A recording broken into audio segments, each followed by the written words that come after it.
Përshëndetje të nderuar miqtë e mi, ja ku po takohemi sërish me mua Tirona Lilin me videon e radhës për të komentuar ngjarjet edhe dinamikat që në fakt ndodhin brenda shtëpisë së Big Brother VIP Albania 5. Siç duket, Miri nuk po ndjehet as pak I qetë. Gjatë gjithë ditën e sotme ka patur dinamika edhe diskutime rreth propozimit që Mateo I bëri Brikenës. Mirit ju prishën planet, në fakt nuk dua ta them, por ju prishën planet natën e mbrëmshme teksa vllau I madh I dha informacionin. Unë e thash që Miri nuk largohet nga Selina.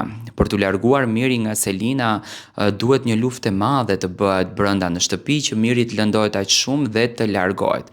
Miri e do Selinën, e ndjen në shpirt, e ka në zemër. Por për ta hequr të gjithë inatin edhe mlefin, fjalët që nuk mund t'ia thot Selinës, Miri ju drejtua Mateos, duke I quajtur një djalë të thjesht, një djalë pa vlerë, një njeri që je propozime boshe, që je propozime koti dhe që gjithçka në fakt ju rrëzua në tokë. Mateo I tha që unë të paktën hodha hapin e parë dhe e di që këtë gjën e kam bërë për krenarin time dhe për zemrën që ma kërkon që ta bëj këtë ndjesin.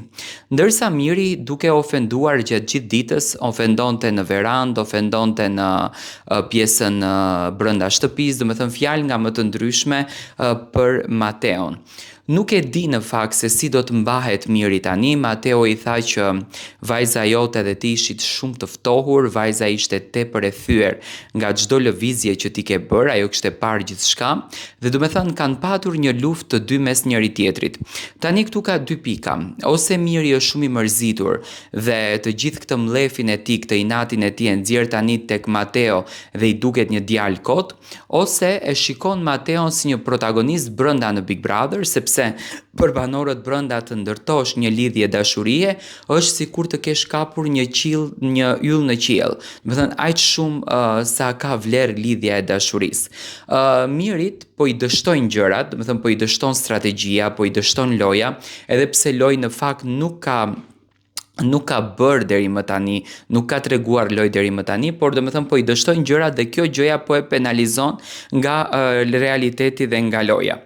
Tani, a do të krijohet një aleancë e keqe mes Mateos edhe Mirit, sepse Miri për shembull ironizonte Mateon, mundoheshte që ta gjuan në tokë për veprimin që ka bërë, sepse nuk I ka pranuar Brikena, ja ka ul burërin, e ka turpëruar, edhe pse Mateo është shumë I bindur që një ditë Brikena do pranon. Pse mendoni që Miri e ka këtë xhelozin kaq të madhe shpirtërore tek Mateo? Dua të marr mendimin tuaj.